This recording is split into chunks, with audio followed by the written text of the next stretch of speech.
یہ کہتے ہیں کہ قربانی کرتے وقت کسی جانور کا پیر ٹوٹ گیا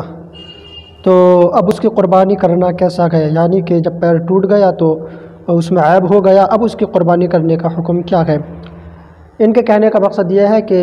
قربانی کے لیے یہ حکم ہے کہ جانور عیب سے بالکل پاک ہو، اس میں کسی طریقے کا کوئی عیب نہ ہو۔ اب قربانی کرتے وقت جانور اچھلا یا کودا اور اس میں عیب پیدا ہو گیا تو اب اس کے لیے حکم یہ ہے کہ اس میں کوئی حرج نہیں ہے، وہ عیب مضر نہیں ہے، لہٰذا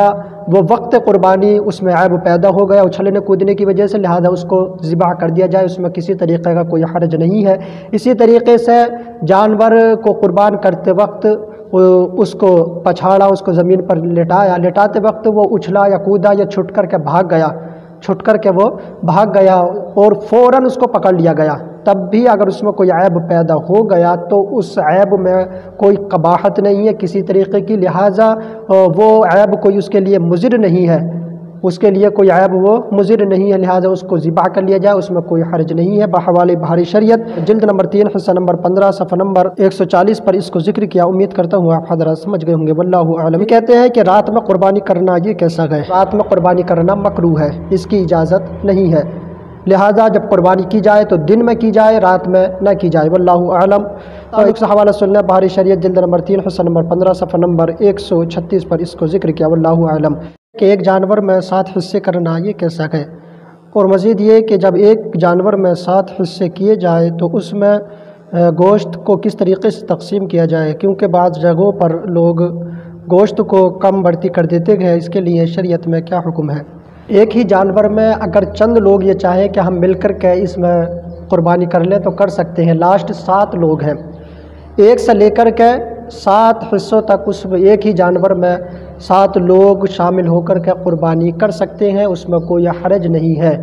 یہاں تک کہ ایک شخص جانور کو خرید کر اگر یہ چاہے کہ میں اس میں اپنے گھر والوں کی طرف سے حصہ ڈال دوں تو ڈال سکتا ہے، اس میں بھی حرج نہیں ہے، ڈال سکتا ہے اپنی طرف سے، اپنے بچوں کی طرف سے، اپنے مرحومین کی طرف سے۔ اب حکم یہ ہے کہ 7 لوگ مل کر کے ایک جانور کو خریدیں اور جب اس میں قربانی کریں تو اس کے گوشت کا حکم یہ ہے کہ اس کو تول کر کے صحیح طریقے سے اس کو تول کر کے تقسیم کیا جائے کہ نہ اس میں کم ہو نہ زیادہ۔ اگر سب لوگ متفق ہو کر کے یہ چاہیں کہ نہیں ہم اس کو تول کر کے نہ لیں بلکہ اندازے سے گوشت کو تقسیم کر لیں اور گوشت میں کم اور زیادہ ہو جائے، یعنی کہ کسی پر زیادہ گوشت پہنچ جائے کسی پر کم، تو یہ ناجائز ہے، اس کی اجازت نہیں ہے۔ کیونکہ یہ حق شرع ہے، ایک دوسرے کے معاف کرنے سے بھی معاف نہیں ہوگا۔ اگر جو شراکت دار ہیں، جو 7 لوگ ہیں، اگر وہ یہ چاہیں کہ بھئی اگر کسی پر زیادہ پہنچ جائے تو ہم اس کو معاف کر دیں گے، نہیں کر سکتے، کیونکہ یہ حق شرع ہے۔ اب حکم یہ ہے کہ جب چند لوگ مل کر کے ایک جانور میں قربانی کریں تو اب اس کے گوشت کے لیے حکم یہ ہے کہ اس کو صحیح طریقے سے تقسیم کیا جائے، برابر، نہ کسی پر زیادہ ہو نہ کسی پر کم، اور اس کے لیے بہترین طریقہ یہ ہے کہ اس کو تول کر کے صحیح طریقے سے اس کو تول کر کے تقسیم کیا جائے کہ نہ اس میں کم ہو نہ زیادہ۔ چند لوگ ایک ہی جانور میں قربانی کریں تو اس بات کا خاص خیال رکھیں کہ گوشت میں کمی زیادہ نہ ہونی چاہیے، کیونکہ یہ معاف کرنے سے بھی معاف نہیں ہوگا، یہ حق شرع ہے۔ بحوالہ بحر شریعت جلد نمبر 3 حصہ نمبر 15 صفحہ نمبر 136 پر ذکر کیا، واللہ اعلم ورسولہ۔ اسی طریقے سے یہ کہتے ہیں کہ قربانی کے واجب ہونے کے لیے کتنی شرطیں ہیں؟ تفصیل کے ساتھ میں ذکر کر دیجئے۔ دیکھیے، ان کے کہنے کا مقصد یہ ہے کہ قربانی کے واجب ہونے کے لیے کتنی شرطیں ہیں۔ قربانی کے واجب ہونے کے لیے 4 شرطیں ذکر کی ہیں۔ سب سے پہلی شرط کہ مسلمان ہو،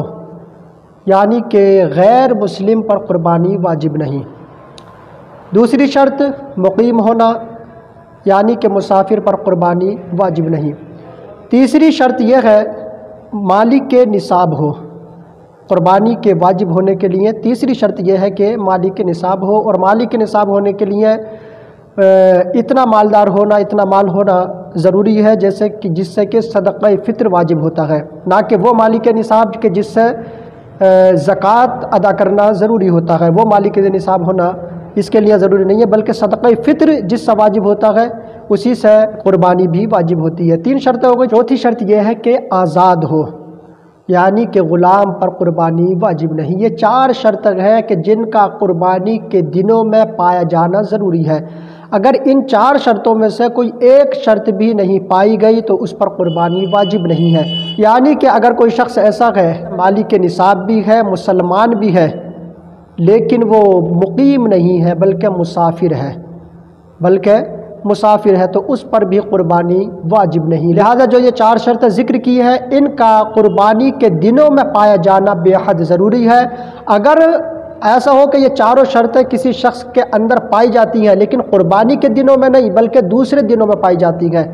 اور جب قربانی کے وقت آتا ہے، قربانی کے دن آتے ہیں تو یہ شرط نہیں پائی جاتی، تب بھی اس پر قربانی واجب نہیں ہے۔ لہٰذا یہ جو 4 شرط ذکر کی ہے کہ مسلمان ہونا، مالک نصاب ہونا، آزاد ہونا، مقیم ہونا، یہ کب ضروری ہے؟ جب قربانی کا وقت آئے، قربانی کے دن آئے۔ قربانی کے دن وہی 3 دن ہے،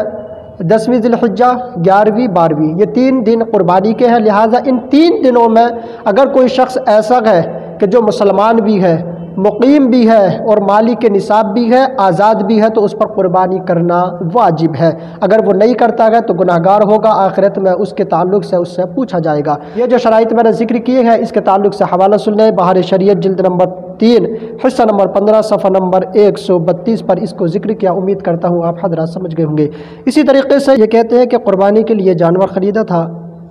ابھی قربانی کا وقت نہیں آیا کہ قربانی کے جانور کا انتقال ہو گیا، لہٰذا اب اس کے لیے کیا حکم ہے کہ وہ دوسرا جانور خریدے گا یا نہیں؟ دیکھیے، کسی شخص نے قربانی کے لیے جانور خریدا اور جس نے جانور خریدا تھا وہ مالک نصاب تھا، یعنی کہ مالدار تھا، تو اب جانور اگر مر گیا، قربانی سے پہلے جانور کا انتقال ہو گیا، اس کی قربانی نہیں کی، وہ مر گیا، تو اس کے لیے حکم یہ ہے کہ وہ دوسرا جانور خریدے۔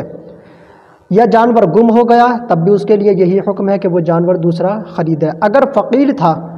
اور اس نے قربانی کے لیے جانور خریدا اور مر گیا تو اس کے لیے ضروری نہیں ہے کہ وہ دوسرا جانور خریدے۔ بحوالے بہار شریعت جلد نمبر 3 حصہ نمبر 15 صفحہ نمبر 142 پر اس کو ذکر کیا۔ امید کرتا ہوں آپ حضرات سمجھ گئے ہوں گے۔ اسی طریقے سے یہ کہتے ہیں کہ مرحومین کی طرف سے قربانی کرنا کیسا ہے؟ کیا کوئی شخص اپنے مرحومین کی طرف سے قربانی کر سکتا ہے یا نہیں؟ دیکھیے، کسی شخص کا انتقال ہو گیا تو اس کی طرف سے قربانی کرنے میں کوئی حرج نہیں ہے، قربانی کر سکتے ہیں ایصال ثواب کے لیے، ثواب پہنچانے کی نیت سے۔ لیکن ہاں، البتہ اتنا حکم ہے کہ اگر مرنے والے نے یہ کہہ دیا تھا کہ میری طرف سے تم قربانی کر دینا، اس نے وصیت کی تھی، تو اس کے گوشت کا حکم یہ ہے کہ وہ سارے کا سارا گوشت، کل کا کل گوشت صدقہ کر دے۔ اس کو خود نہیں کھا سکتا، دوستوں کو نہیں کھلا سکتا، اس کو رشتہ داروں میں تقسیم نہیں کر سکتا، پورے کا پورا گوشت غریبوں میں، مسکینوں میں صدقہ کر دے۔ لیکن اگر مرنے والے نے، یعنی کہ جس کا انتقال ہوا ہے، جس کی طرف سے، جس مرحوم کی طرف سے قربانی کی جا رہی ہے، اگر اس نے وصیت نہیں کی تھی تو اب حکم یہ ہے کہ اس گوشت کو چاہے تو خود بھی استعمال کر لے، رشتہ داروں میں، دوستوں میں اس کو تقسیم کر دے، یہ حرج نہیں ہے، جیسا چاہے اس کے گوشت کو استعمال کر سکتا ہے۔ لیکن اگر مرحوم نے وصیت کی تھی کہ میری طرف سے تم قربانی کر دینا، تو اب اس کے گوشت کا حکم یہ ہے کہ نہ خود کھا سکتا ہے، نہ دوستوں کو کھلا سکتا ہے، بلکہ پورے کا پورا گوشت صدقہ کر دے۔ لوگ سے حوالہ سن لیجیے، بہار شریعت ہے یہ، جلد نمبر 3 حصہ نمبر 15 صفحہ نمبر 144 پر اس کو ذکر کیا۔ امید کرتا ہوں آپ حضرات سمجھ گئے ہوں گے، واللہ اعلم۔ اسی طریقے سے یہ کہتے ہیں کہ کسی شخص نے قربانی کے لیے جانور خریدا، اب وہ اس جانور سے کام لیتا ہے، یا پھر دودھ دینے والا جانور ہے تو اس سے دودھ حاصل کرتا ہے، تو اس کے لیے کیا حکم ہے؟ ان کے کہنے کا مقصد یہ ہے کہ قربانی کے لیے جو جانور خریدا گیا ہے اس سے کام لینا یہ کیسا ہے؟ بالکل بھی اجازت نہیں ہے۔ قربانی کے لیے جو جانور خریدا گیا ہے اس سے کام لینے کی اجازت نہیں ہے، نہ اپنا کام کرا سکتا ہے، نہ دوسرے کے لیے اس کو استعمال کر سکتا ہے، یعنی کہ نہ تو اس سے مزدوری کرا سکتا ہے۔ اگر اس نے ایسا کیا کہ اس نے جانور سے کام لیا، کام اگر اس نے لیا ہے تو اس کے لیے حکم یہ ہے کہ جو کمی کام لینے کی وجہ سے جانور میں آئی ہے، اتنا مال صدقہ کر دے، اتنی قیمت اس کی صدقہ کر دے۔ اگر دوسرے کو کام کے لیے دیا ہے، دوسرے کا کام اس سے لیا ہے مزدوری کے طور پر، اس سے زراعت کرائی ہے، ہل چلوایا ہے اس جانور سے، تو اب اس کے لیے حکم یہ ہے کہ جتنی قیمت اس سے ملی ہے اس قیمت کو پوری کی پوری صدقہ کر دے۔ اگر دودھ دینے والا جانور ہے، دودھ دینے والا جیسے کہ بھینس ہے یا دوسرا کوئی دودھ دینے والا بکری ہے، پہلا تو حکم یہ ہے کہ اس کے تھنوں پر ٹھنڈا پانی ڈالا جائے تاکہ دودھ خشک ہو جائے، لیکن اگر پھر بھی خشک نہیں ہوتا ہے تو اب حکم یہ ہے تھنوں سے دودھ نکال لیا جائے، اور نکالنے کے بعد میں پورے کا پورا دودھ صدقہ کر دے،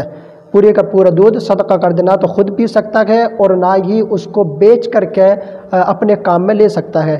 اگر کسی نے دودھ کو بیچ دیا تو پھر اب اس کے لیے حکم یہ ہے کہ اس کی قیمت صدقہ کر دے، اس قیمت کو بھی اپنے لیے استعمال نہیں کر سکتا، پیسے کو اپنے لیے استعمال نہیں کر سکتا۔ لہٰذا امید کرتا ہوں آپ حضرات سمجھ گئے ہوں گے۔ اس سے حوالہ سن لیں، یہ بحر شریعت ہے، جلد نمبر 3 حصہ نمبر 15 صفحہ نمبر 145 پر اس کو ذکر کیا، واللہ اعلم ورسولہ۔ اسی طریقے سے یہ کہتے ہیں کسی نے قربانی کے لیے جانور خریدا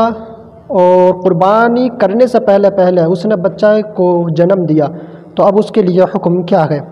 دیکھیے، قربانی کے لیے جو جانور خریدا گیا ہے، اگر اس کے پیٹ میں بچہ ہے اور قربانی ہونے سے پہلے ہے اس نے اپنے بچے کو جنا ہے، تو اب حکم یہ ہے کہ اس بچے کو بھی ذبح کر دے، اس کے ساتھ ساتھ میں اس بچے کو بھی ذبح کر دے۔ اگر بچے کو ذبح نہیں کیا ہے اور قربانی کے دن گزر گئے تو اس بچے کو صدقہ کر دے۔ اگر صدقہ نہیں کیا، بچے کو بیچ دیا، تو اس کی جو قیمت ہے اس کو صدقہ کر دیں، اپنے لیے اس کو استعمال نہیں کر سکتے۔ اب دوسرا پہلو یہ ہے کہ پیٹ میں جانور کے بچہ تھا لیکن اس کا احساس نہیں ہوا، جب قربانی کی گئی اور پیٹ کو چاک کیا گیا تو پیٹ میں بچہ نکلا، اب اس کے لیے حکم یہ ہے کہ اگر بچہ زندہ نکلا ہے تو بچے کو بھی ذبح کر دیں، اور اگر بچہ زندہ نہیں نکلا بلکہ مردہ نکلا ہے تو اس کو اب نہ تو کھا سکتے ہیں نہ اس کو ذبح کر سکتے ہیں کیونکہ وہ مردار ہے۔ لہٰذا اگر پیٹ میں بچہ زندہ نکلا ہے تو اس کے لیے حکم یہ ہے کہ اس کو ذبح کر دیں، لیکن اگر اس کو ذبح نہیں کیا، بچے کو صدقہ کر دیں۔ اگر صدقہ نہیں کیا، بچے کو بیچ دیا، تو اس کی قیمت کو صدقہ کر دیں۔ بہرحال امید کرتا ہوں آپ حضرات سمجھ گئے ہوں گے۔ اس تعلق سے حوالہ سن لیں، یہ بحر شریعت جلد نمبر 3 حصہ نمبر 15 صفحہ نمبر 146 پر یہ کہتے ہیں کہ قربانی کے جانوروں کی عمر کتنی ہونی چاہیے، یعنی کہ جن جانوروں کی قربانی کرنا جائز ہے ان کی عمر کتنی ہونی چاہیے۔ قربانی کے جانوروں میں نر ہو یا مادہ ہو، خصی ہو یا غیر خصی ہو، سب کا ایک ہی حکم ہے، یعنی کہ قربانی سب کی ہو جائے گی۔ ہاں البتہ قربانی کے جو جانور ہیں ان کی عمر میں فرق ہے، لیکن جہاں تک خصی غیر خصی ہونے کا مسئلہ ہے، سب کا حکم ایک ہی ہے کہ قربانی ہو جائے گی، خصی کی بھی غیر خصی کی بھی، نر ہو تب بھی قربانی ہو جائے گی، مادہ ہو تب بھی قربانی ہو جائے گی۔ رہا عمر کا مسئلہ، تو اونٹ اور اونٹنی اور جو اس کی اجناس ہیں ان سب کی عمر 5 سال ہونا ضروری ہے۔ اگر 5 سال سے کم ہوں گے تو قربانی نہیں ہوگی، زیادہ ہوں تو افضل ہے۔ 5 سال سے اونٹ اور اونٹنی اور جو اس کی اجناس ہیں، جو اس کی جنس ہیں، ان کی عمر 5 سال سے اگر زیادہ ہو تو بہتر ہے، لیکن 5 سال سے کم نہیں ہونا چاہیے۔ 5 سال سے اگر کم ہوں گے تو قربانی نہیں ہوگی۔ اسی طریقے سے بیل ہے، بھینس ہے اور جو اس کی اجناس ہیں، جیسے کہ بیل بھینس، بیل میں مادہ آتی ہے یا پھر بھینس میں نر وغیرہ آتے ہیں، تو ان کی جو اجناس ہیں ان سب کا یہی حکم ہے کہ سب کی عمر 2 سال ہونا ضروری ہے۔ 2 سال سے اگر کم ہوں گے تو پھر قربانی نہیں ہوگی۔ ہاں زیادہ کتنے ہی ہوں، 4 سال کے کا بیل ہے یا 5 سال کا بیل ہے، قربانی ہو جائے گی، کوئی حرج نہیں ہے، لیکن 2 سال سے کم کے نہیں ہونے چاہیے۔ اسی طریقے سے بکرا، بکری، دمبا، بھیڑ، یہ جو چیزیں ہیں، یہ جو ہیں اور ان کی جو اجناس ہیں، ان سب کی عمر 1 سال ہونا ضروری ہے۔ 1 سال سے کم کے ہوں گے تو قربانی نہیں ہوگی، 1 سال سے زیادہ کے ہوں گے تو قربانی کرنا اور زیادہ بہتر ہے، افضل ہے۔ 1 سال سے زیادہ کتنے بھی چل جائیں گے، 2 سال کے، 3 سال کے اگر ہوں تو حرج نہیں ہے، لیکن بکری یا بکرے کی عمر 1 سال سے کم ہے تو اس کی قربانی نہیں ہوگی۔ ہاں البتہ اتنا ضرور ذکر کیا ہے کہ دمبا اور بھیڑ، ان کا چھوٹا بچہ ہو 6 مہینے کا اور دور سے دکھنے میں 1 سال کا معلوم ہوتا ہو، یعنی کہ اس کی پرورش اس اعتبار سے کی گئی ہو کہ موٹا تازی ہو اور زیادہ کھانے پینے کی وجہ سے وہ جلدی بڑا ہو گیا ہو، تو دور سے دکھنے میں ایسا معلوم ہوتا ہو کہ یہ 1 سال کا ہے، تو دمبا اور بھیڑ ان کا جو بچہ ہے اگر دور سے دکھنے میں 1 سال کا معلوم ہوتا ہو تو ان کی قربانی کرنے میں کوئی حرج نہیں ہے۔ بہرحال یہ وہ جانور تھے کہ جن کو قربانی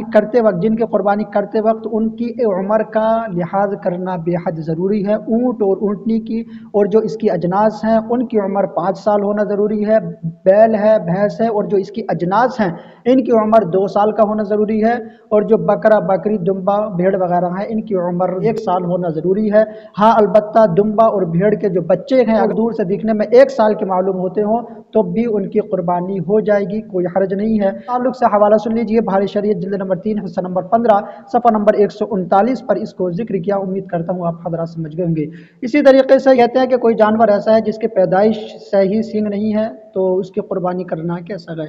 یعنی کہ کوئی جانور ایسا ہو کہ جب وہ پیدا ہوا تھا اس وقت سے لے کر کے اس کے سینگ ہی نہیں آئے تو اب اس کی قربانی کرنا جائے کیسا ہے؟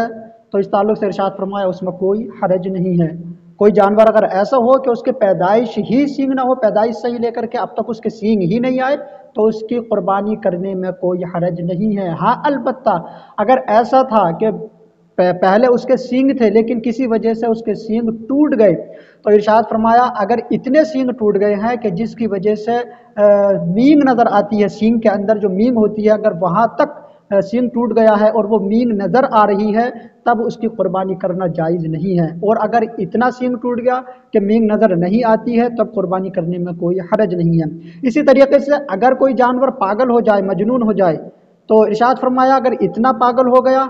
کہ اس کو چرنے میں، گھاس کھانے میں پریشانی ہوتی ہے، نہیں کھا سکتا، وہ اتنا پاگل ہو گیا ہے تو اس کی قربانی جائز نہیں ہے۔ ہاں اگر اتنا پاگل ہے کہ چرنے میں اس کو کوئی دشواری نہیں آتی تو اس کی قربانی کرنے میں کوئی حرج نہیں ہے۔ بحوالے بحر شریعت جلد نمبر 3 حصہ نمبر 15 صفحہ نمبر 140 پر اس کو ذکر کیا، امید کرتا ہوں آپ حضرات سمجھ گئے ہوں گے۔ یہ کہتے ہیں جانور جس وقت خریدا گیا تھا اس میں کوئی عیب نہیں تھا لیکن بعد میں اس میں عیب پیدا ہو گیا، اب اس کے لیے حکم کیا ہے؟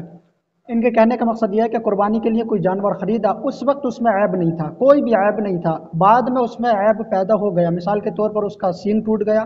اور اس حد تک ٹوٹ گیا کہ اس کے اندر مینگ نظر آنے لگی، اب اس کے لیے حکم کیا ہے؟